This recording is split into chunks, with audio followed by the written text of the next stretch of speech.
Pour beaucoup de gens encore, si je fais mes paiements avec ma banque, ça se passe bien, il n'y a pas de problème, quoi. En fait, c'est hyper stratégique. Milliers d'anecdotes de personnes qui ont perdu des business, raté des opportunités, parce qu'un paiement n'arrive pas, parce qu'on ne s'est pas bien couvert et toutes les marges explosent. Donc, c'est en fait hyper stratégique. Comment est-ce qu'on arrive à créer de la confiance dans un marché comme celui-là, en fait? Il fallait mélanger de la tech et du human touch.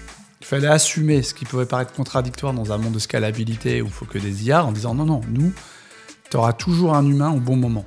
On doit embarquer des clients, on est régulé, donc ça veut dire qu'aujourd'hui, nous, un client, il doit passer par ce qu'on appelle un KYC, donc on l'appelle, donc en fait, 100% de nos clients sont onboardés avec un appel. On était très lead gen avant, moi j'étais le bon héroïste, voilà, donc on avait des bons white paper gated avec des bons emails, et puis on s'est rendu compte que, voilà, les sales râlaient parce qu'ils avaient vraiment de la mauvaise qualité, des gens qui n'étaient pas prêts, tu pouvais pas télécharger un truc que tu étais déjà appelé par 10 personnes. Donc on est passé vraiment dans le demand gen classique, enfin qui est devenu classique maintenant.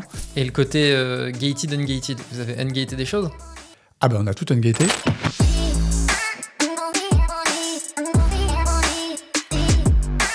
350 employés présents dans 10 pays et gérant plus de 1,4 milliard d'euros de transactions chaque mois. Ce sont les chiffres impressionnants de IBAN First, une scale-up spécialisée dans les activités de change et de transfert d'argent en B2B. Alors, on va être honnête, le marché du transfert d'argent, c'est pas le plus facile à adresser. Les acteurs en place dessus sont des grosses institutions financières généralement. Ça nécessite beaucoup de ressources et surtout de gagner la confiance des entreprises.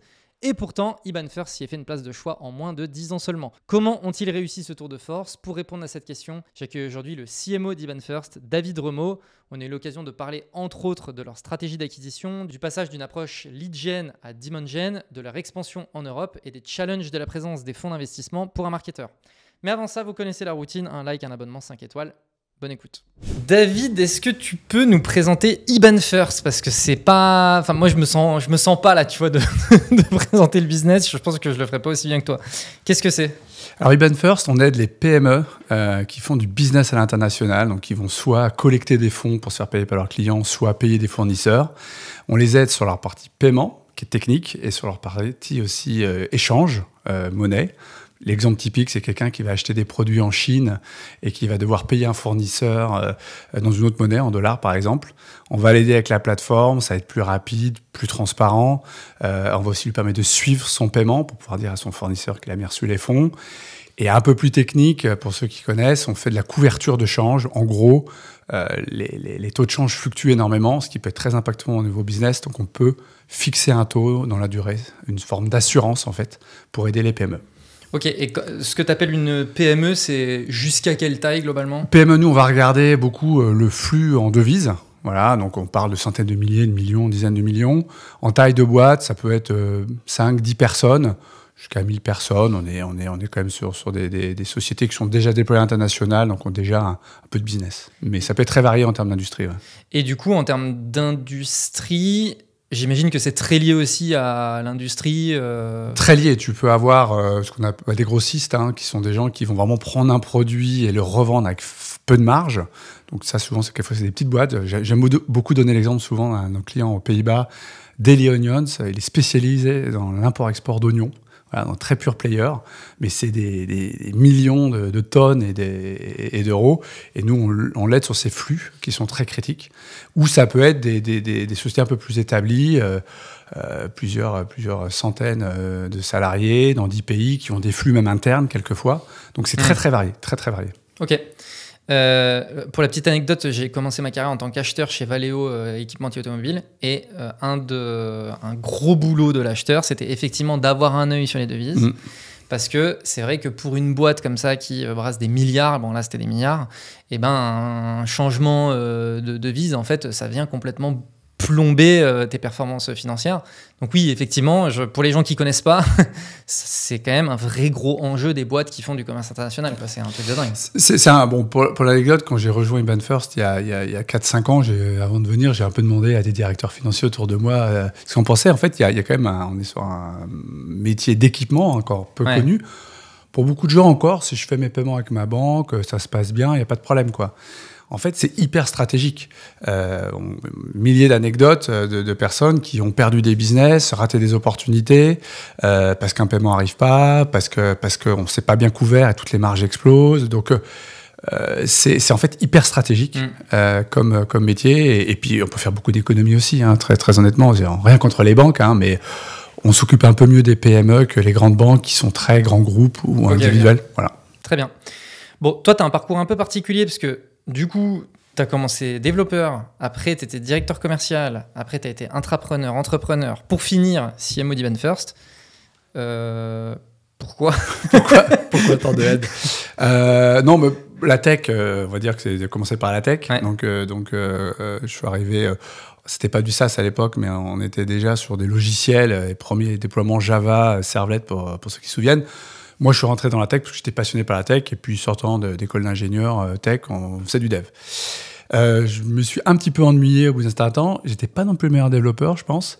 Et donc, dans la startup dans laquelle j'étais, qui est en train de pivoter, ils m'ont proposé de devenir le directeur commercial, parce que je passais peut-être plus de temps en clientèle que derrière mon écran.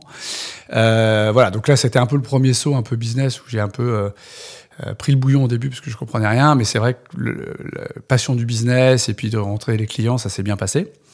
Bon, je l'ai fait courte, mais en gros, direction commerciale, gérer des équipes commerciales. Et puis après, j'ai eu envie de monter ma propre boîte. Je l'ai fait un peu en interne. Alors tout ça, c'est dans un groupe qui s'appelait Alcatel-Lucent à l'époque, dans les télécoms. Donc j'ai fait différents métiers dans le même groupe. C'est bien les grands groupes. Et j'ai monté une business unit à l'intérieur du groupe, sur des opérateurs virtuels. C'était de l'entrepreneuriat parce que j'avais quand même de l'argent du groupe, ce qui aide beaucoup. Oui, bien sûr. Et puis, toujours très commercial. Et une fois que j'ai fait ça, j'ai passé le pas et j'ai monté ma propre boîte dans les objets connectés. Donc, on en parle à 2007. Donc, c'était un peu, j'allais de plus en plus vers le business. Et pourquoi le marketing ? C'est vrai que un peu partout dans le parcours, et en particulier dans la boîte que j'ai montée, j'ai quand même réussi à vendre. En fait, à chaque fois que je merdais, pour faire simple, c'était toujours des sujets de marketing. En gros, j'arrivais à trouver des très bons sales, j'arrivais à trouver des bons tech, mais des problèmes de business model, des problèmes de go-to-market, des problèmes de marque, des problèmes de pricing. Bon, à l'époque, je ne savais pas trop que c'était tout ça. Donc, j'ai commencé, moi, à me former beaucoup à ces sujets-là, donc moi-même, à me former au marketing. Et quand la société, donc j'ai vendu ma société qui s'appelait Plug & Serve, j'ai vendu à NetGem en 2012.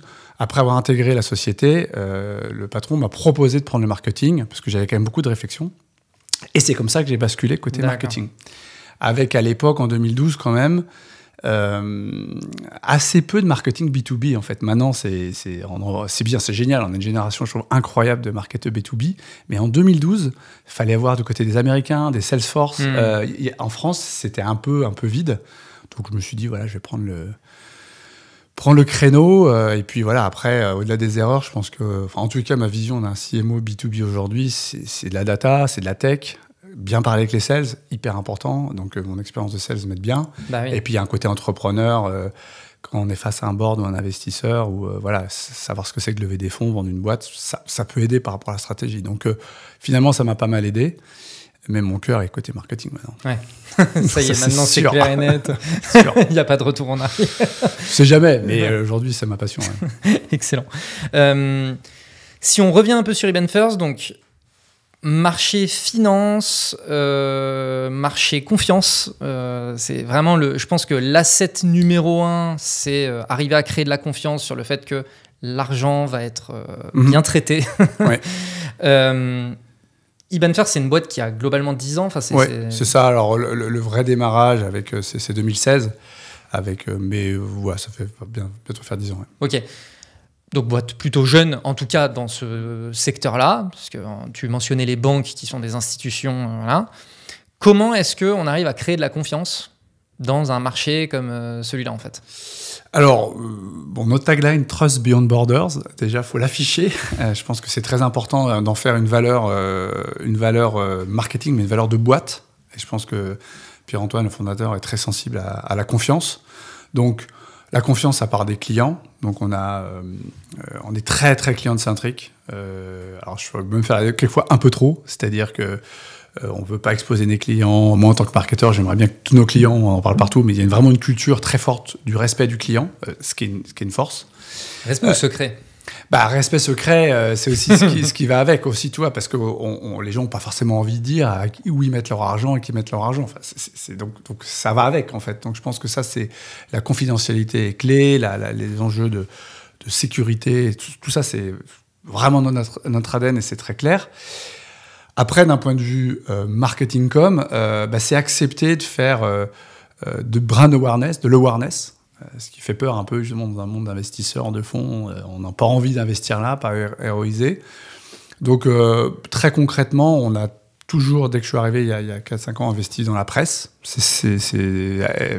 Les Échos, BFM, puis dans tous les pays où on est, c'est important d'avoir des visages, identifier les patrons des pays, être visible dans la presse, c'est basique, mais ça c'est très très important. Et puis on a été un cran plus loin, on a recruté une superstar de la com qui nous a rejoint pour vraiment nous aider là-dessus. Ce qui pouvait à l'époque, très honnêtement, il y a 2 ans, le fonds nous disait non mais on va pas investir dans la com, c'est pas possible. Mais c'est vraiment notre ADN, il faut accepter de faire cet investissement et puis de le récupérer, je dirais, ailleurs. Mais oui, c'est du brand awareness classique, on va dire, qu'il faut faire vis-à-vis de nos cibles, quoi. Et tu parlais du côté un peu secret, tu vois, des clients, etc., que je comprends totalement. Mais un élément qui crée énormément de confiance, c'est justement social proof, tu vois, le fait de mettre, je sais pas, des use cases, des choses comme ça. Comment tu... Alors, ça a été compliqué, ça reste compliqué. Je pense que maintenant, il y a une évolution de la boîte aussi. Oui, non, ça a vraiment été très honnêtement, on reviendra sur la relation sales et marketing. Ça a été un des gros sujets, je dirais, d'achoppement, c'est de se dire, mais si j'expose mon client, en plus, tout le monde va l'appeler, etc. Et de montrer que il faut prendre un risque sur un client pour ouvrir le bénéfice sur plusieurs, qui est très marketing dans la tête, hein, one to many, mais en sales, c'est mon client, je vais le perdre. Ça a été compliqué. Là, je pense que là, on a réussi aujourd'hui le gros sujet qui m'a fait avancer en 2023, en fait, c'est de la segmentation. C'est con, mais en fait, le fait d'avoir catégorisé nos clients, classiquement par standard premium ou par taille, ça a permis quand même de protéger un certain nombre de clients, tu vois, de se dire, ces clients-là, effectivement, on va peut-être moins les exposer. Par contre, il y a plein de clients qui sont d'ailleurs ravis qu'on parle d'eux, parce que ça leur fait de la promotion. Et donc, finalement, d'aider la société, d'aider IBAN First, en fait, à voir que, voilà, pour certains clients, ça pouvait être même bénéfique pour eux. Donc, la segmentation a été un moyen d'avoir ouvert ça. Ouais. Ok. Quand tu parles de clients qui sont qu'il faut absolument pas exposer, c'est lié à leur industrie, par exemple ?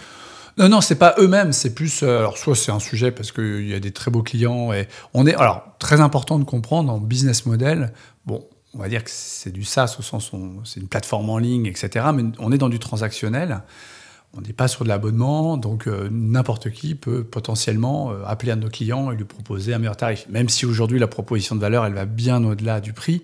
Il y a un peu cette peur. Et donc, le fait d'avoir un client qui est visible, il peut se faire appeler. Ça devient une proie, ouais. Ça devient une proie. Et nous-mêmes, on appelle aussi les... Donc, dans un marché en équipement, comme on a aujourd'hui, où un peu tout le monde va appeler les mêmes clients, parce qu'on y reviendra peut-être une erreur, c'est quelque chose qui est vu comme un risque. Plus pour nous que pour le client lui-même, qui à la limite, lui, peut très bien être visible, c'est pas le sujet. Ouais, mais du coup, c'est là où intervient le gros débat risk-reward, à savoir exactement. C'est quoi le niveau de risque qu'on est prêt à prendre et pour obtenir le niveau de reward qu'on espère obtenir derrière. Ouais. Quoi. Donc là, aujourd'hui, c'est là où ça avance bien, c'est qu'en fait, typiquement, on est de plus en plus sur Trustpilot. Et en fait, comme on est dans 10 pays, on commence à avoir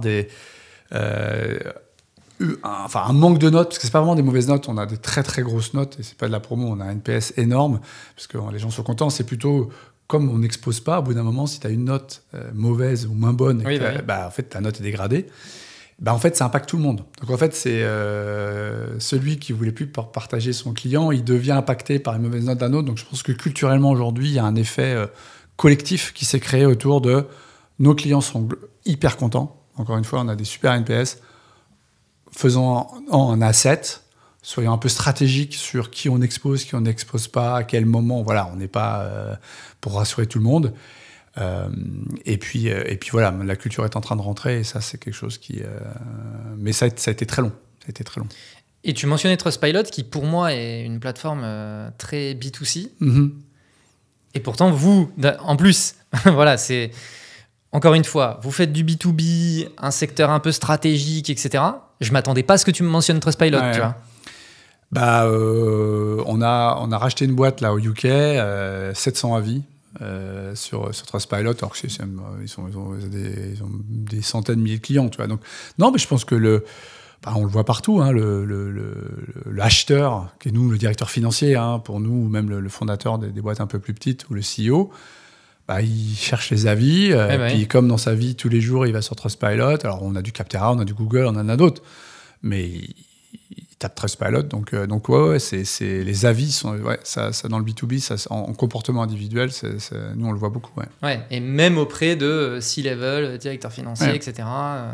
Nous, ce qui va être spécifique, peut-être juste, c'est et ce qui est hyper intéressant, c'est que on a des clients qui sont pas tech du tout. Nous, on a des gens qui vont importer des pièces détachées de tracteurs, des oignons, et donc ils n'ont même pas de site web quelquefois, ils sont pas sur LinkedIn. Alors eux, Trustpilot, ils savent pas ce que c'est. Donc on a quand même des personas très très variés. Et donc je dis pas que tous nos clients sont sur Trustpilot, mais de plus en plus, il y en a. Et puis plus on grandit, plus on va chercher loin. La transition est toute trouvée. Stratégie d'acquisition. C'est quoi vos leviers d'acquisition ? Aujourd'hui, c'est quoi les leviers d'acquisition principaux que vous utilisez ? On est très sales-driven, historiquement. Faut voir que le marché, quand Pierre-Antoine a fondé la boîte, il a fusionné deux mondes. Il a fusionné le monde de la tech et le monde du trading. Parce qu'historiquement, c'était le change. On faisait au téléphone avec des traders. Et puis, les plateformes étaient à côté. Donc, IBAN First, c'est la fusion des deux. Mais donc, on garde ce côté, peut-être moins trader, mais quand même parcours téléphonique. On doit embarquer des clients, on est régulé. Donc, ça veut dire qu'aujourd'hui, nous, un client, il doit passer par ce qu'on appelle un KYC. Donc, on l'appelle. Donc, en fait, 100% de nos clients sont onboardés avec un appel. On n'est pas dans un marché de self-subscription, etc.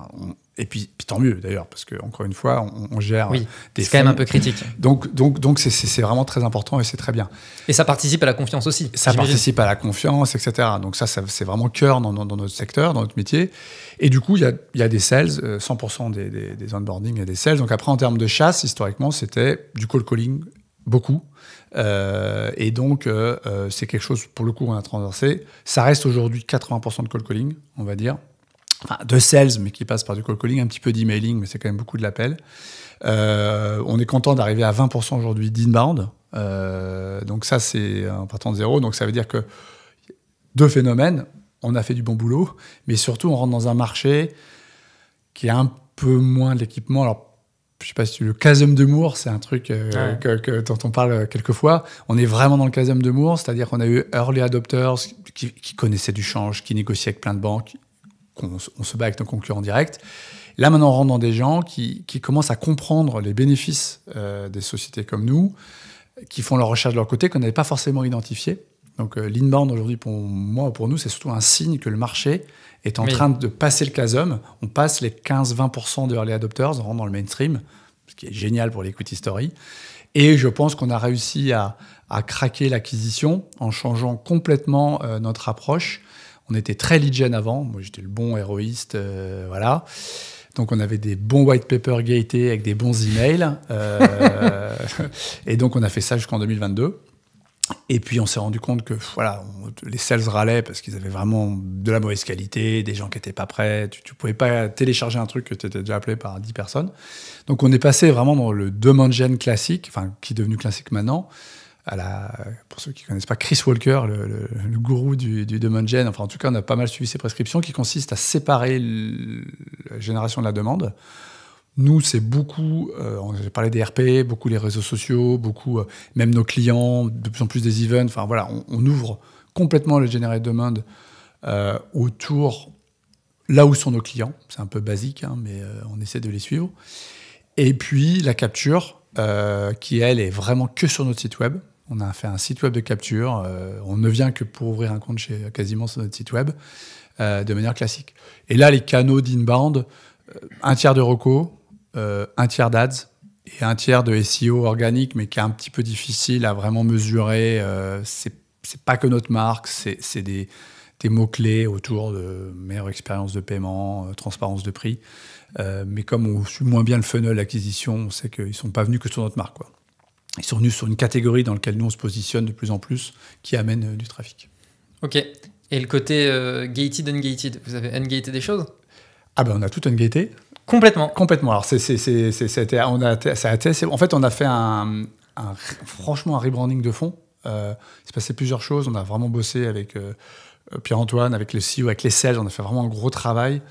Faire la promo avec 2 personnes incroyables de Hello Soul qui nous ont vraiment fait travailler sur notre psychologie presque de boîte. Et on a défini tous nos piliers. On a refait notre site web, mais au passage, on a totalement tout ungaté. Donc, et on a en fait gardé le même nombre de leads en volume par mois, mais on a multiplié par 4 les taux de transfo.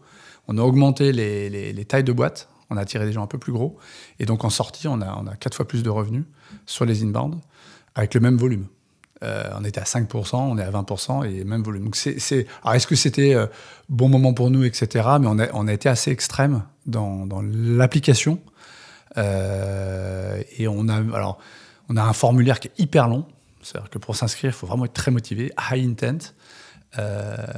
Et à la limite, on va pas aider le travail, on ouvre un compte, quoi. Et après, comme on a en plus des sujets de régulation derrière, de KYC, on va presque préparer le terrain. Et si quelqu'un considère qu'il n'est pas prêt, faire l'effort avec nous, il viendra quand il sera prêt. Mais les gens sont contents, donc ça marche. Oui, en fait, quand tu as dit oui, on a un formulaire qui est très long, la première chose qui m'est venue en tête, c'est de toute façon, après, la personne elle va devoir passer le KYC. Donc, en fait, s'il n'est pas prêt à remplir le formulaire, à la limite, bon. Voilà, c'est ça. Et ça reste classique, on n'est pas non plus. Mais ce que je veux dire, c'est que ce côté high intent de gens qui ont fait leur parcours d'achat ailleurs, on a parlé de Trustpilot, nos clients, enfin, on a 10 000 clients. Donc, c'est facile de trouver un de nos clients pour lui demander ce qu'il pense de nous. Donc, les gens font leur parcours. Et puis, quand ils sont prêts, le site web doit être très clair sur la proposition de valeur, la réassurance. Oui, donc, pour le coup, on a beaucoup investi là-dessus. Et oui. Pour le coup, c'est ça un peu la balance à faire. C'est je fais du volume avec des trucs un peu larges, machin, mais c'est pas très quali. Ou j'engate complètement, je veux aller toucher machin. Par contre, il me faut des propositions de valeur hyper fortes. Gros boulot de messaging, on a interviewé beaucoup de clients, on était très clair sur le site web parce qu'en fait ça sortait de 6 mois, avant même le travail de livraison de site web, il y a eu 6 mois très très forts. Je parlais de Sol qui nous a aidés, nous-mêmes aussi on a fait beaucoup d'interviews nous-mêmes, le classique je dirais on repart de qui sont nos clients, pourquoi ils viennent chez nous, avec même des tensions en interne, à un moment donné il fallait se décider. Ouais, ça a été... on fait pas du paiement, on fait de la transaction, des sujets un peu. On fait du FX, on fait pas. Enfin, le paiement, ça n'a pas de valeur. Donc, une digestion, mais on a une équipe géniale chez IBAN First avec des gens incroyables dans tous les pays. Et là, on a fait un travail collectif de fou, quoi. Avec des propositions de valeur, je vais pas toutes les sortir, mais on a craqué un truc. Et je vais même aller plus loin, c'est qu'aujourd'hui, c'est quelque chose qui est peut-être moins visible au sein de la boîte, mais auquel je tiens beaucoup, c'est que dans ce chasm d'humour, le Graal du marketeur, c'est créer une catégorie. Salesforce a créé le CRM, et en fait c'est en train d'arriver, ça s'appelle maintenant on est des cross-border payments. Si vous cherchez IBAN First, vous cherchez des acteurs du cross-border, et c'est ce qu'on a commencé à écrire. On dit on fait du cross-border payment, B2B. Et donc ça, c'était l'an dernier. Et Forrester, qui est un analyste pas très connu, un peu comme le Gartner, mais que certains connaissent, vient de sortir son premier mapping des Forrester Player Payment, dans lequel évidemment on est. Donc c'est-à-dire qu'on est en train de créer une histoire, et nous, on s'est positionné sur pourquoi on est différent des autres. Donc c'est un peu, quelquefois, perçu comme un peu non tangible, c'est très messaging, etc. Mais moi, j'y crois beaucoup au fait que ça ancre. Et c'est de la répétition, etc. Et donc, moi, je pense qu'on a craqué un truc là. Ouais. Non, mais le sujet du positionnement et c'est quoi le bon mot pour catégoriser ce qu'on est en train de faire, c'est beaucoup trop sous-estimé. Tu vois, c'est vraiment sous-estimé. Je sais pas si tu vois, parce que tu lis pas mal de livres business, mais comment elle s'appelle ? Elle a fait un livre sur le positionnement, April Dunford. Ah bah oui, c'est bien sûr, c'est Absolutely Awesome. C'est pas Absolutely, c'est Obviously Awesome. Obviously Awesome. Bah bien sûr. Voilà. Tu vois, je m'en souviens. Enfin, je l'ai lu au moment où on a fait. Voilà. Et à un moment donné, elle donne un peu l'exemple de. Tu vends des espèces de petits gâteaux, mais sur un bâton de sucette. Est-ce que t'es un gâteau ou est-ce que t'es une sucette ? Ouais. Et en fonction de je suis une sucette ou un gâteau, l'audience sera pas du tout la même, le moment de la journée où les gens vont t'acheter sera pas le même, etc. Et en fait, on se rend bien compte que le simple fait de changer le mot change l'expérience. et change la manière dont les gens, le moment où les gens vont penser à nous, etc. Donc je peux comprendre effectivement le fight paiement ou transaction, tu vois. Et donc on l'a traduit par, je peux pas raconter la genèse, c'est de se dire en fait, on avait des contradictions fortes. Est-ce qu'on est du trading ou est-ce qu'on est du paiement Et en fait, on les a fait converger. Alors ça prend du travail. Dit comme ça, en disant en fait, on est un nouvel acteur, cross-border payments, qui fait les deux. Tous ceux qui font pas les deux, ils sont out. Donc déjà, on a sorti plein de gens. Tous les gens qui faisaient que du téléphone, ils sont out. Tous ceux qui font que du en ligne, ils sont out. Et on a, nous, craqué le fait qu'il fallait mélanger de la tech et du human touch. Il fallait assumer ce qui pouvait paraître contradictoire dans un monde de scalabilité où il faut que des IA, en disant non, nous, tu auras toujours un humain au bon moment. C'est ça le cross-border payment. Parce que quand tu es CFO, que tu fais un paiement en Chine, tu sais pas où il arrive ou que tu as un problème de volatilité, t'attends pas 3 semaines avant d'appeler, t'appelles tout de suite. Et tu as besoin d'avoir quelqu'un, un expert, qui connaît ta boîte, qui te connaît, qui peut appeler. Et ça, c'est notre ADN. Et donc, le mélange des deux, c'est devenu notre ADN, c'est devenu notre proposition de valeur. Tu as des visages sur notre site. Enfin, voilà, après, tout déroule. Mais le fait d'identifier ça comme une force et pas une fight en interne entre il y a les gens de la tech et les sales et d'en faire une force, c'est tout le travail que tu dois faire de positionnement. Et c'est assez puissant. Voilà. Et on voit que la conclusion de ça, c'est Trust Beyond Borders. Voilà. Et c'est une phrase qui mixe très bien, tu vois, ce qu'on était en train de se dire. Et après, maintenant, tu vas aller sur le site, tu vas dire « Ah ouais, je comprends, tout ça. » Voilà, c'est jamais parfait, mais ce que je veux dire, ça donne tellement une idée directrice que tu résous beaucoup de sujets en disant oubliez pas qu'on a ces valeurs-là, on a les secret sauce, c'est quoi pour ceux qui connaissent les storytelling, c'est quoi nos super pouvoirs. Et... Non, ça aide beaucoup. Ce travail donc de rebranding, plateforme, etc. Là, donc tu disais travail de 6 mois, du fight en interne et tout. J'imagine très bien. Pour la petite anecdote, on sort d'à peu près 3 mois de ce genre de boulot, notamment avec Enguerrand, mon associé. On a eu pas mal de fights aussi, donc je comprends très très bien, tu vois. Il y avait moins de personnes à mettre autour de la table, donc ça a été plus rapide. Le point de départ, c'est quoi? C'est vision, mission, valeur? Ouais. Mais en fait, quand je suis arrivé chez IBAN First, c'est le premier truc qu'on m'a dit de faire. Et je me faisais emmerder tous les 6 mois en me disant « T'en es où ?» Et j'étais à plat total, je faisais rien, quoi. Parce que j'ai attendu une éternité, quoi. On a commencé le truc au bout de... C'était là depuis 3 ans, quoi. Parce que je le sentais pas, parce que je comprenais pas la boîte, parce que... Donc c'était mon gros trou noir. On allait faire des levées de fonds, on disait raconter l'histoire un peu en copycat des autres.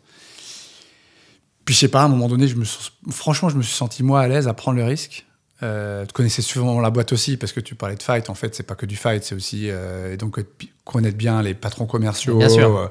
On en avait beaucoup parlé, on s'était vu. Enfin, à un moment donné, c'est aussi une histoire de personnes qui se connaissent et qui créent quelque chose ensemble. Donc, je pense que c'est pas un truc que... Enfin, en tout cas, moi, j'arrive pas dans une boîte en disant boum, tu le fais, quoi. C'est quand même assez... c'est assez sensible. Donc c'est pour ça que ça a pris du temps, mais c'est vrai que ça manquait. On sentait. On sentait depuis le début, même moi quand je suis arrivé, qu'il y avait un truc, quoi. Mais ce truc-là, on n'arrivait pas à le nommer. Et donc, nommer. Aujourd'hui, je pense qu'il y a encore un énorme travail en interne. C'est-à-dire que tu vas voir, on est 350, je pense que tu interviews les 350 pour leur demander qui on est. Je ne sais pas s'il y en a beaucoup qui derrière on est cross-border payment. J'espère en marketing. Non, mais c'est vrai qu'on a maintenant un travail, après aussi les gens qui arrivent, etc. Ça, c'est un autre sujet. Mais en tous les cas, on l'a craqué, quoi. Ok, top. Donc, tu mentionnais le passage de lead gen à demand gen. Oui.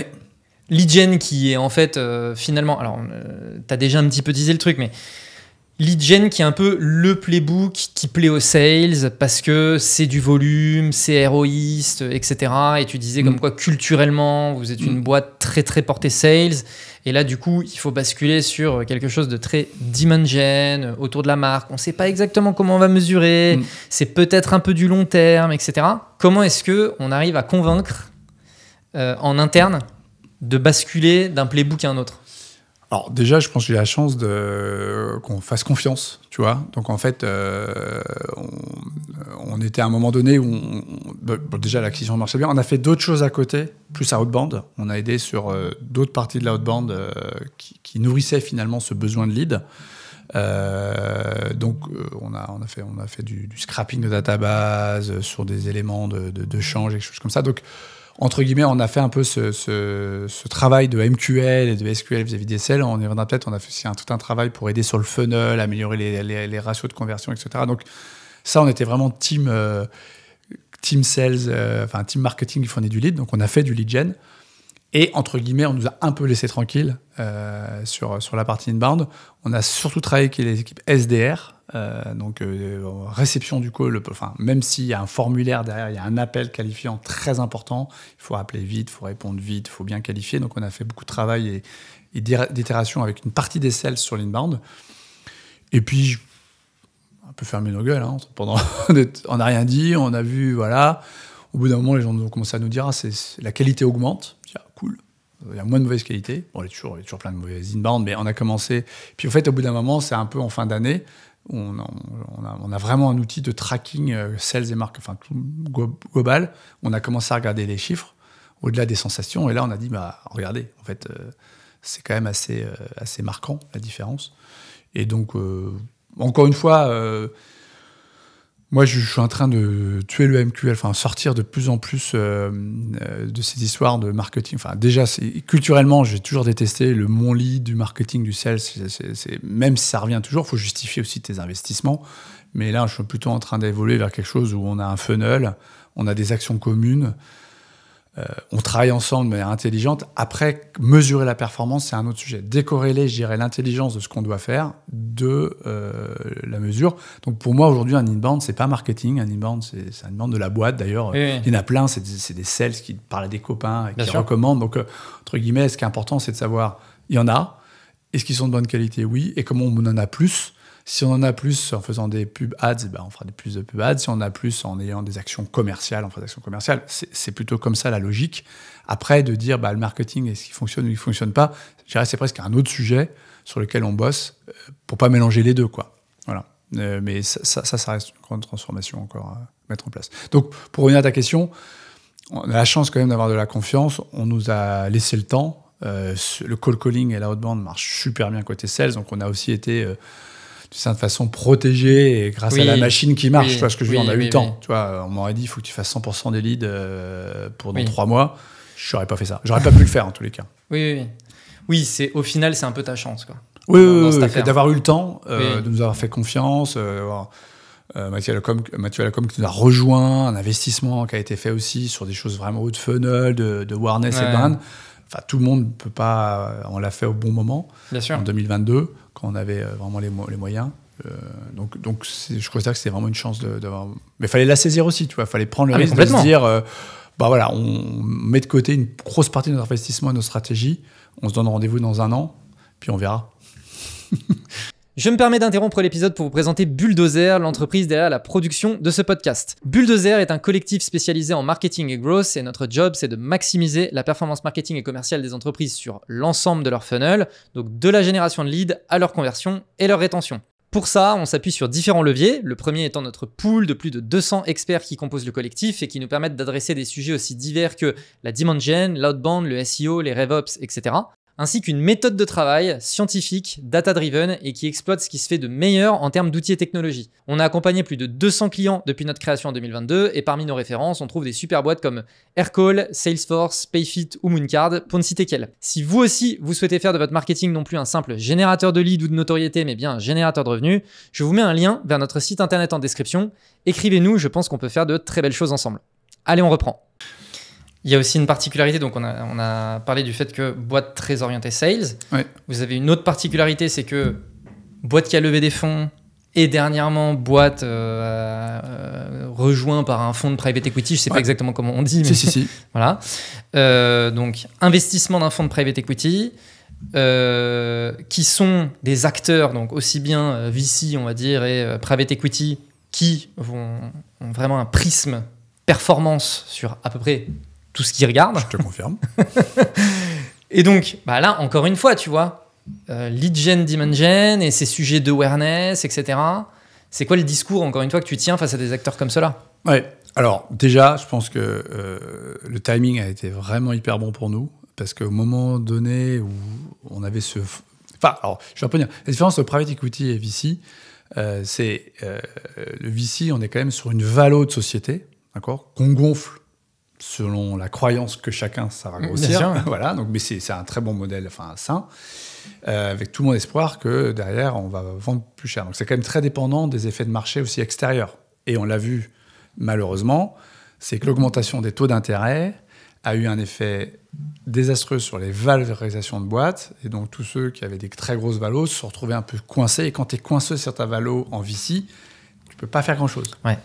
Le private equity, historiquement, ce qu'on appelait le cap dev en France, etc., c'est des boîtes profitables. Donc, c'est-à-dire que tes fondamentaux, c'est pas lié à l'extérieur, c'est lié à ton business à toi. Tu es profitable, tu fais des revenus, tu as un multiple de ton EBITDA, ton revenu. Mais donc, d'une certaine façon, que ça monte ou que ça descende, tant que ton business est bon, ta boîte, elle vaut bien. Okay. Ton facteur peut changer, mais ce n'est pas aussi dramatique. Oui, il y a un peu moins de croyances, il y a des modèles pour calculer, et puis voilà. Tu vois, donc tu étais à x10 du revenu, tu es à x7, bon, tu perds 30% de la valeur, ce qui peut être beaucoup, mais comme tu grossis, ça va. Et on a eu des boîtes qui ont fait, la valo est divisée par 10, 50, mais sans changer les fondamentaux. Oui. Et qu'est-ce que tu fais, voilà. Et il se trouve que nous, parce qu'on est sur du transactionnel, parce qu'on est sur un modèle particulier, le modèle VC, enfin c'est un peu technique, mais le modèle VC où tu vas chercher du capital pour financer quelque chose qui n'est pas que de la tech, à un moment donné, ça ne fonctionne pas. Donc Pierre-Antoine a dit, voilà, les fonds de private equity, c'est bien, ça s'appelle du gros equity, tu mélanges de la dette et des boîtes pas encore profitables, donc ça correspondait très bien à notre modèle. Et donc nous, un peu par nature, on a été chercher des fonds de private equity qui nous ont dit, alors que tout le monde levait, on n'était pas une licorne, voilà, mais bon, on s'est dit, ah mince, on n'est pas une licorne, mais tant pis, on pense que c'est ce qu'il faut faire, nous a amené à la profitabilité. Donc on est profitable, enfin, on aurait été, mais ils nous ont quand même bien orienté là-dessus. Et aujourd'hui, en 2023, on est profitable, enfin en 2024, mais on était profitable en 2023, au moment où il fallait. Donc en fait, ils nous ont amené exactement là où on doit être aujourd'hui en termes de valo de boîte ou d'histoire, c'est-à-dire qu'on est hyper sain, on est profitable et puis on continue à avoir une croissance de malade. Voilà, on n'est pas tombé dans le piège. Donc ça, c'est important de le comprendre parce que du coup, en tant que marketeur, en tant que CMO, bah, ça joue beaucoup. Alors, pour répondre à ta question par rapport à qu'est-ce que ça change, il faut savoir parler à un fonds de private equity. Donc il faut savoir, je pense que ça, c'est aussi mon expérience d'entrepreneur, etc. Comme un VC, il faut comprendre déjà qu'est-ce qu'ils veulent entendre. Bon, beaucoup de chiffres. Bon, je suis à l'aise avec ça. Synthèse de chiffres, je suis moins à l'aise avec ça. Donc, il faut vraiment faire un effort pour avoir des KPI clairs, rentrer dans leur canon. Donc ça, c'est pareil, je connaissais pas mal les standards SaaS, donc il faut bien les maîtriser. Il faut parler leur langage, quoi. Et on est en face des gens qui bouffent de la donnée toute la journée, qui connaissent par cœur tous les ingrédients.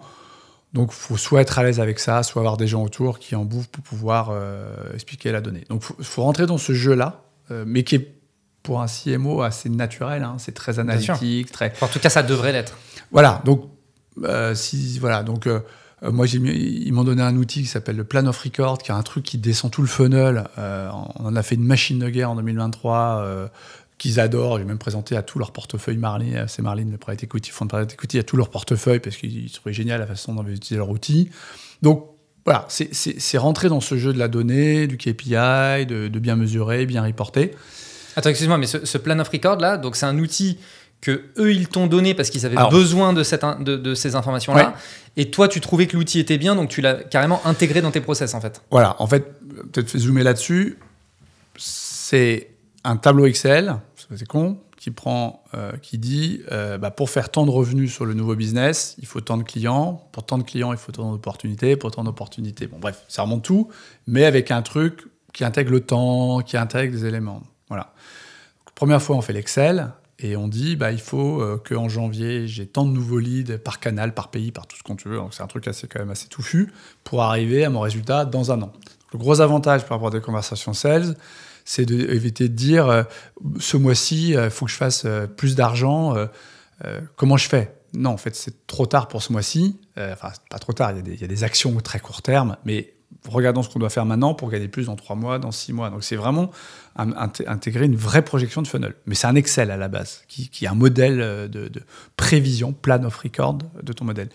Nous, ce qu'on a fait, c'est qu'en fait, on l'a rendu live.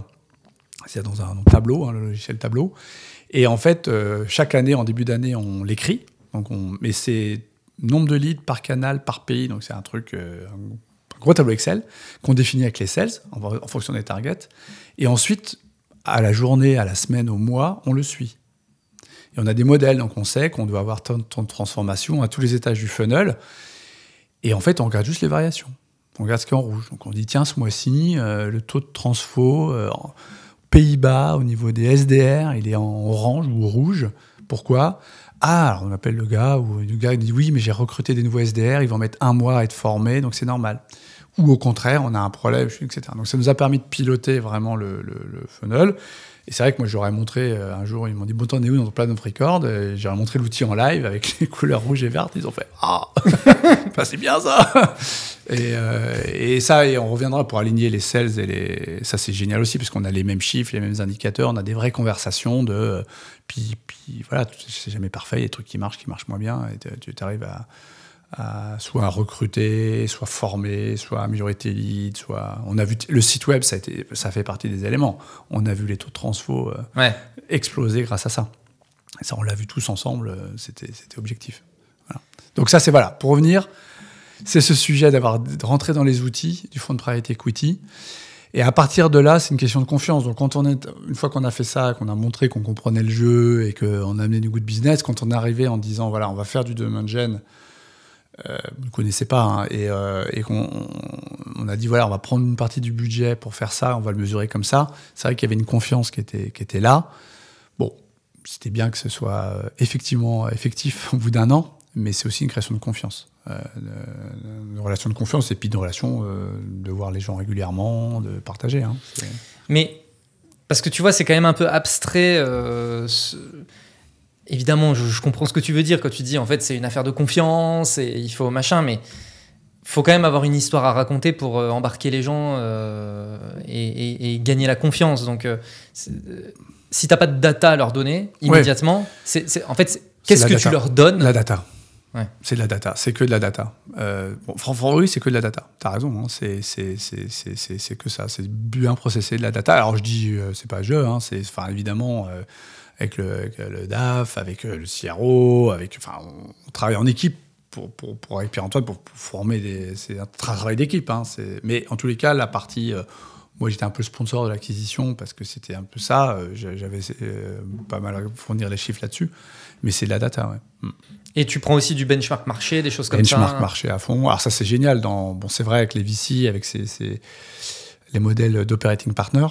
C'est-à-dire que moins les fonds VC, mais les fonds private, ils ont des gens dédiés qui payent, qu'on paye un peu aussi à travers des frais de gestion, mais en tous les cas, c'est des gens qui sont là pour t'aider et donc accéder à d'autres CMO, d'autres stacks, beaucoup d'outils, on a des trainings, on a beaucoup de choses pour nous aider. Et donc effectivement, tu as accès à beaucoup de ressources et puis de personnes pour t'améliorer, quoi. Donc ça aide pas mal. Ok. Et du coup, je voulais parler de l'alignement sales market. Et du coup, tu disais comme quoi ça rejoint aussi un petit peu ce sujet-là. Mais comment est-ce qu'aujourd'hui, vous faites pour aligner les efforts sales market ? Ça reste compliqué. Je pense que par nature... on n'a pas les mêmes... Alors, pour avoir géré des équipes sales, j'en parle en plus. C'est vrai que l'objectif final est quand même très orienté revenu, plutôt court terme pour un sales, heureusement. Oui. On est dans un marché transactionnel, donc c'est-à-dire que c'est hyper important.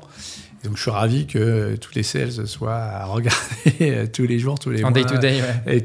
Et pour financer l'activité. Donc ça, c'est par nature. Et nous, market, on est plus quand même à essayer de préparer l'avenir. Donc déjà, on a un décalage temporel fort. Oui, c'est un travail d'amplification des performances. Voilà. Nous, dans une approche internationale, un sales, il va être focalisé sur son marché, son pays. Nous, par nature, on essaie d'être multi-pays. Donc déjà, tu peux avoir... tous les sales disent que leur marché, il est unique, il est spécifique, ça sera différent, ça ne marchera pas pareil. Ce qui est vrai. Nous, marketing, on va expliquer que tu vas voir, on va réussir à faire des choses communes, etc. Donc, il y a beaucoup de sujets de tension qui sont par nature. Bon, la data, je pense que la data, ça c'est vraiment, encore une fois, les sales sont très data, donc ça c'est bien. Donc, il faut vraiment s'aligner sur la data. On a parlé du plan of record. éviter tous les sujets de ma data, ta data. Donc, les leads du marketing, ça sent vraiment pas bon. Ça sent déjà le truc qui est en tension. Donc, il y a des leads, il y a des opportunités, il y a du business. D'avoir la data commune, c'est hyper important. Et après, il y a aussi beaucoup de... Il faut passer du temps avec eux, au sens... nous, en tant que marketeurs, il faut qu'on sorte de notre tour d'ivoire. Il faut qu'on aille voir les clients, qu'on appelle les clients. Ça, c'est un truc sur lequel je travaille beaucoup en ce moment au niveau de l'équipe. Parce que comprendre aussi la vraie vie du sales qui se prend des baffes toute la journée. Et donc, je pense qu'il y a cette forme d'empathie comme travail à faire. Et puis, après, ce qui a marché, c'est travailler par projet. Donc le rebranding était un projet, l'outil était un projet, on travaille sur la rétention en forme de projet. Donc, et puis avec des équipes, nous on a dans plusieurs pays embarqué des gens sur des projets avec des appétences, training des sales, etc. Et travailler en équipe sur un peu les pods ou les squads pour casser un peu les silos et sur tous les sujets, que ce soit le pricing, le messaging, on trouve toujours des sales qui ont une appétence, qui ont de l'expérience et qui adorent être impliqués, quoi. Donc ce travail de change en impliquant des gens, ça c'est un truc à faire aussi tout le temps. Le pire, c'est le projet marketing sorti de nulle part, en bout de course. On fait encore, enfin je veux dire, naturellement on a envie de le faire parce que c'est pénible d'aller demander, mais oui. Forcer, en tous les cas, forcer moi les équipes et puis à passer du temps avec... quelques personnes, parce que tu ne peux pas arriver tout le monde, mais toujours avoir ça sur le long terme, ça marche. Mais ça reste long et bien sûr. Ça reste un sujet. Mais du coup, vous avez des rituels, je sais pas, des meetings en weekly ou des choses comme ça ou... Je te dirais, oui et non, on essaie d'en mettre en place, mais c'est plutôt les projets ad hoc, moi je pense, qui apportent de la valeur. Et d'ailleurs, avec de plus en plus le produit aussi, et donc des projets transverses, c'est ce qui marche le mieux. Les gens se connaissent, les gens travaillent ensemble, ont un objectif commun, réussissent ensemble.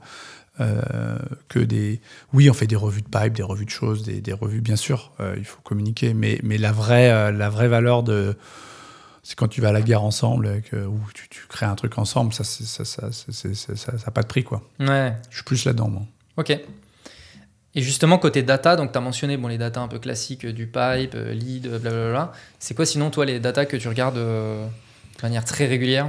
On m'a pris pour un psychopathe parce que le fameux outil, je crois que c'est pas la peine si je le regardais pas 10 fois par jour. Donc parce qu'après, il y a beaucoup de fils. Donc je regarde beaucoup cette acquisition.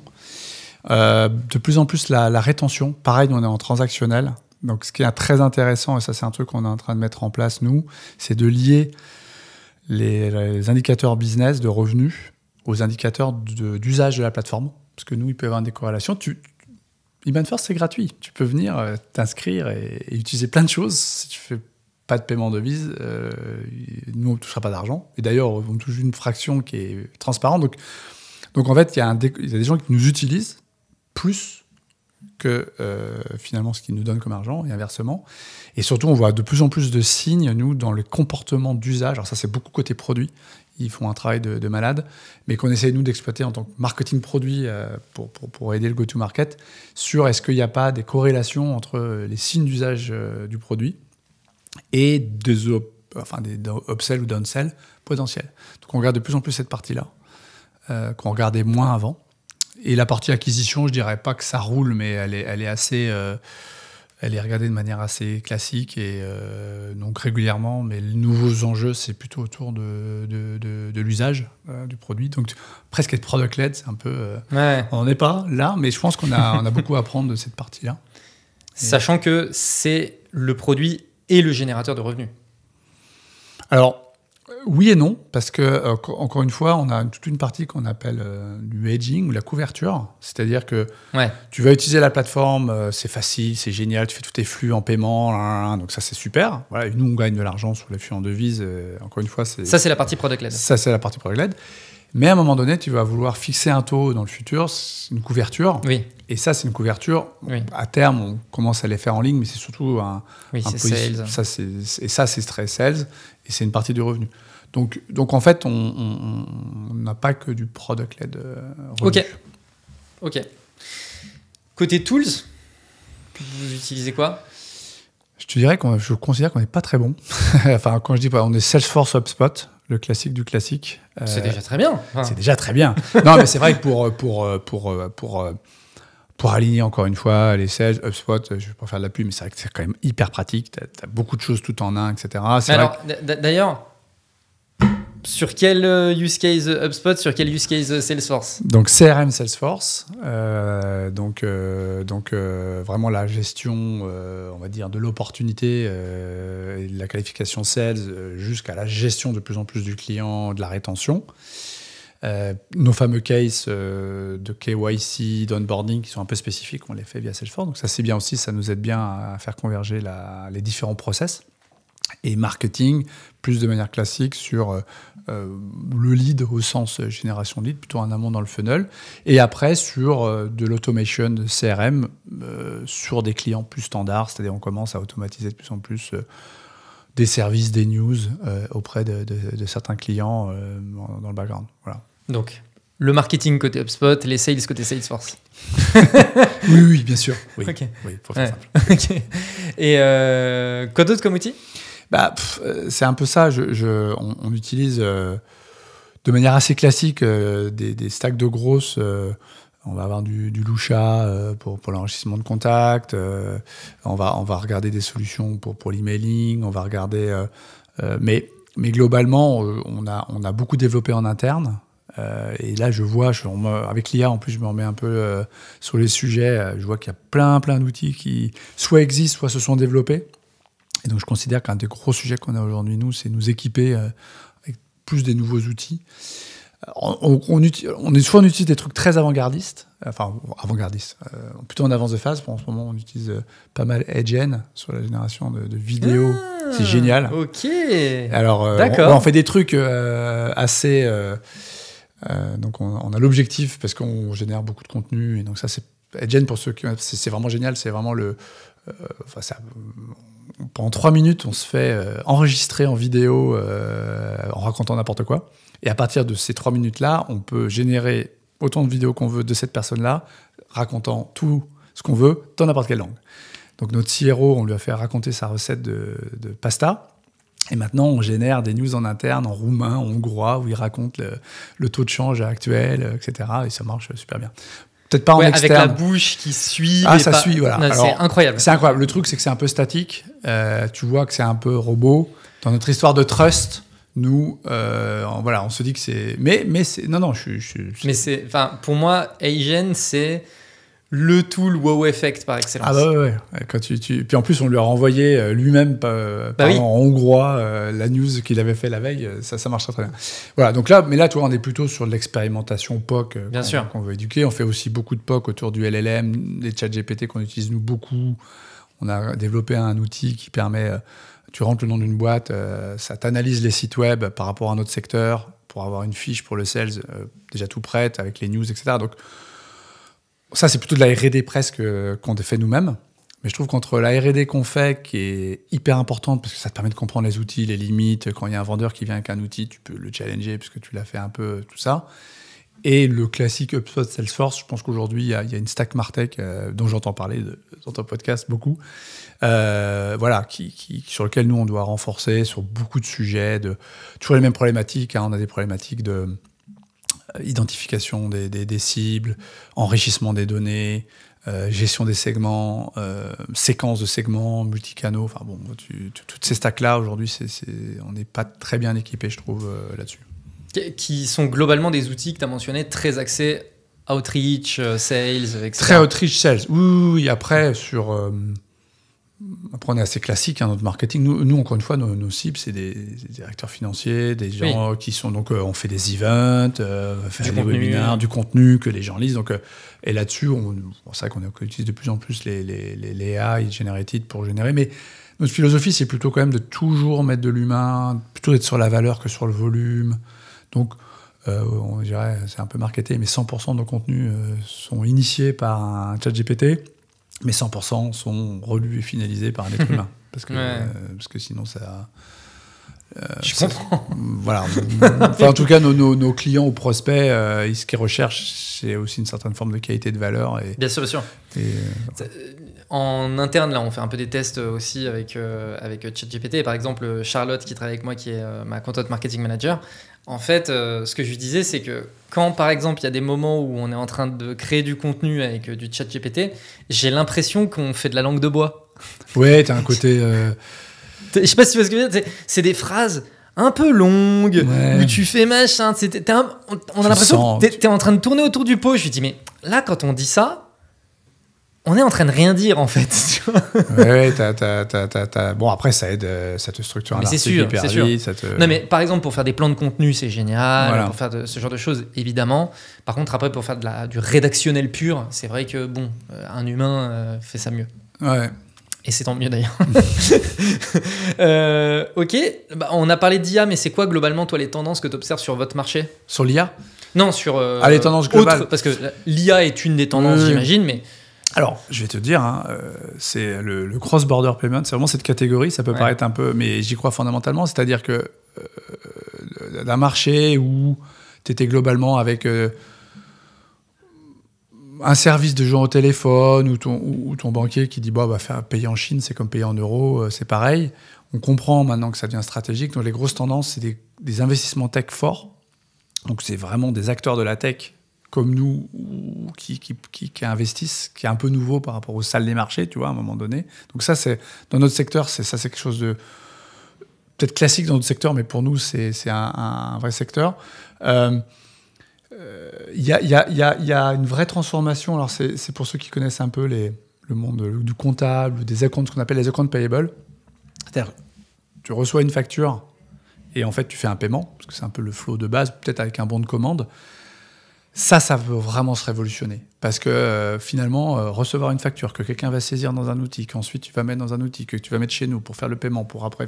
Enfin, on marche un peu sur la tête quand même. Donc en fait, je pense qu'il y a une digitalisation, ça s'appelle trade finance, etc. Il y a beaucoup de sujets. Les processus financiers au sens large, mais pas que les nôtres, vont se digitaliser très fortement. Il faut garder la compétence de garder le contrôle. Donc c'est tout l'enjeu. Donc ça, pour nous, c'est des vraies opportunités d'aller plus vers cette digitalisation, toujours avec notre human touch, toujours à savoir à quel moment tu dois pouvoir contrôler, à quel moment tu peux pouvoir intervenir. Parce qu'on gère des flux stratégiques que tu peux pas non plus... tu vas pas payer automatiquement tous tes fournisseurs sans réfléchir.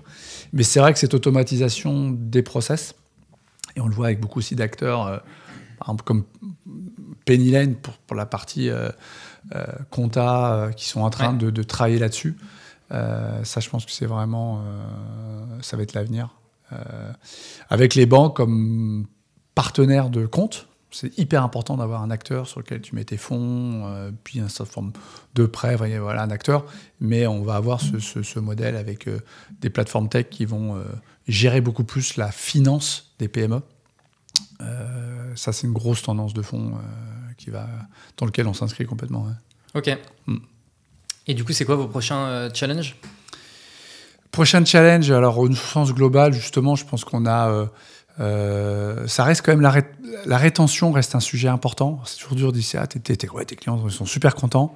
Mais l'arbitrage, entre dire, est-ce que je ne vais pas finalement... faire mes paiements avec ma banque peut me dire si je vous donne un prêt, ça serait peut-être pas mal de rapatrier vos fonds chez nous. Donc on a un sujet de rétention, un sujet de valoriser plus aussi ce qu'on fait, tout en gardant notre modèle transactionnel sans souscription. Donc ça, c'est des enjeux de pricing qui sont très importants. On a un enjeu à l'international. On est dans 10 pays. Ça, c'est plus même côté market. Comment on fait pour grandir ? Ça, c'est un vrai sujet où j'ai pas craqué le truc, parce qu'on peut pas mettre des personnes partout. Par contre, avoir tout en centrale, ça marche pas bien. Donc, trouver le bon équilibre, ça, c'est compliqué. Surtout avec 10 pays, quoi. 10 pays et pas non plus assez de... Voilà, on n'est pas assez gros pour pouvoir vraiment investir massivement. Donc ça, c'est en tout cas pour au moins la prochaine année, ça va être le gros enjeu. Non, en fait, on n'a pas d'enjeu structurel de base. C'est plutôt gérer la croissance, gérer la scalabilité. Donc la rétention est clé, c'est-à-dire que tu peux faire l'acquisition que tu veux, une bonne rétention, ça c'est hyper important.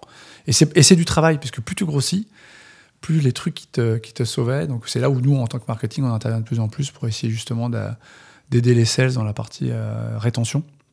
On a les portefeuilles des account managers qui ont explosé, ce qui est super, mais ils ont explosé. Donc comment on les aide à garder le même niveau de qualité avec chaque client, mais en étant accompagné. Donc ça, c'est des enjeux de scalabilité de boîte hyper importants. Mais du coup, c'est quoi? Vous avez d'un point de vue rôle, vous avez des nouveaux rôles de customer Nouveau rôle, marketing, segmentation client. C'est ce que j'appelle ok. segmentation des clients. Ça, c'est hyper important. Tous les clients n'ont pas les mêmes attentes au même moment. Bien Donc ce human touch, à quel moment tu interviens, c'est un peu au début, on appelait tous nos clients une fois par semaine, c'était la bonne pratique. La question, c'est plus maintenant avec de l'intent, à quel moment tu dois appeler ton client,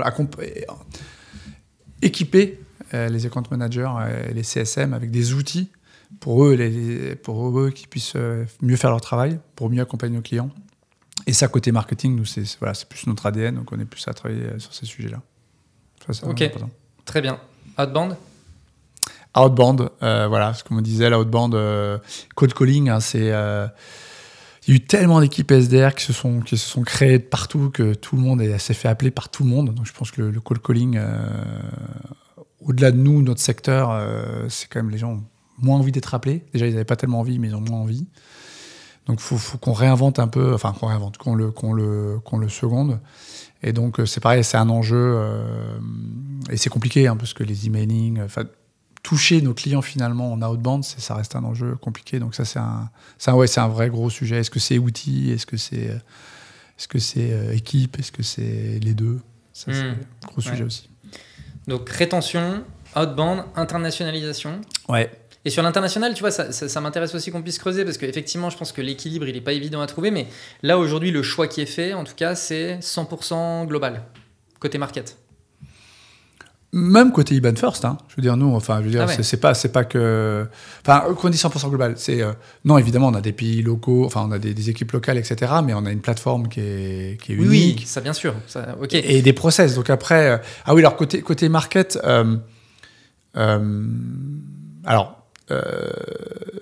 aujourd'hui, quand même, et c'est aussi lié à notre histoire de profitabilité, on est quand même assez héroïsé, donc on ne peut pas avoir une personne du marketing dans chaque pays. D'ailleurs, je ne sais pas si ça dépend vraiment des personnalités, parce que si tu vas mettre une personne marketeur seule au milieu de 15, 20, 30 sales. Ça peut être compliqué. Donc, ce n'est pas forcément un cadeau. Donc, il y en a qui fonctionnent très, très bien. Et puis, on a eu beaucoup d'échecs aussi de personnes qui étaient soit trop digitaux, soit trop sales, finalement, qui n'avaient pas le playbook. Donc, déjà, là-dessus, je ne suis pas clair.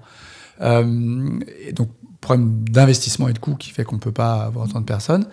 Et puis quand même, une volonté, avec quand même les outils, de globaliser un peu beaucoup ce qu'on raconte, quand même. Donc, aujourd'hui, notre setup, qui n'est pas parfait, c'est on utilise beaucoup les équipes sales locales pour proofreader. Et on parlait de ChatGPT, c'est-à-dire qu'un article a été un peu généré, traduit. Alors on n'utilise pas beaucoup de ChatGPT pour traduire, mais quand même, on a des process hyper plus automatisés possible pour traduire. À la fin, le sales, il va lire en proofreading exactement comme le client, le prospect. Assez vite. Donc, il ne va pas non plus être pointilleux comme un proofreader spécialiste qui va tout te refaire. Par contre, il va dire « Ah, ce mot-là, il est vraiment bizarre » ou ça, il ne faut pas en parler. Donc, le proofreader local, sales, je trouve que c'est le meilleur setup avec une automatisation centrale. Ça, c'est mon monde idéal. Bon, après, encore une fois, c'est vraiment un sujet sur lequel je ne suis pas complètement... j'ai pas forcément le setup. Donc, je m'appuie beaucoup sur les sales, qui sont top pour ça, sur des bonnes volontés locales. Mais... pour scaler à horizon 2 ans, il faut que j'améliore ça, quoi. Tu disais c'est avec la bonne volonté, mais la bonne volonté, ça scale pas toujours, quoi. Oui, voilà. Puis le temps des gens, quoi. Le temps des gens. Puis nous, là, on n'en a pas beaucoup parlé, mais on a vraiment créé une équipe product marketing qui est hyper puissante. Donc, en plus du demand gen qui génère des campagnes hyper intéressantes, on a des trucs géniaux, mais ça engorge encore plus le canal et donc la nécessité localement. Donc, d'où les agents, d'où je vois vraiment regarder tous ces outils pour essayer de comprendre comment on peut changer les formats de contenu vers des choses qui sont plus vidéo, un peu moins texte aussi. Enfin, en tous les cas, équilibrer les deux. Et puis, essayer d'automatiser, mais en gardant un contrôle humain local. C'est un peu une vision. C'est pas très concret encore toujours, mais c'est ça que j'essaye de mettre en place. Oui, mais comme tu disais, en fait, là, vous êtes pile poil dans un espèce de truc où, ok, on est capable de faire des choses en global, c'est pas parfait. En même temps, on n'a pas forcément les moyens et ce serait pas forcément ce qu'il y a de plus pertinent d'avoir du monde partout en local. C'est le compromis, quoi. C'est le compromis. Là c'est un peu ça c'est un peu ça ton truc, en fait. C'est que tu essaies de trouver le bon compromis, quoi. Ce qui peut peut-être, à mon avis, qu'on voit qui peut nous aider, c'est qu'il y a quand même un retour du physique et des events très fort. J'allais y venir sur du coup, côté événementiel, comment... On a un peu, comme tout le monde, tout arrêté avec le Covid. On a redémarré peut-être un peu tard. Là, on a réinvesti beaucoup, de plus en plus sur certains pays. On se rend compte que ça marche hyper bien. Il y a une vraie demande. Donc voilà, donc ça c'est aussi, on réinvestit le champ de l'événement en classique marketing avec nos clients, aussi pour la rétention. Ça c'est, je dirais, si on peut être community-led, j'en rêve, on en est loin. Mais en tous les cas, voilà, dans l'esprit, avoir vraiment travaillé autour de nos communautés de clients, voilà, ça c'est vraiment un sujet très, très assez physique, on va dire, au sens où les gens doivent se rencontrer.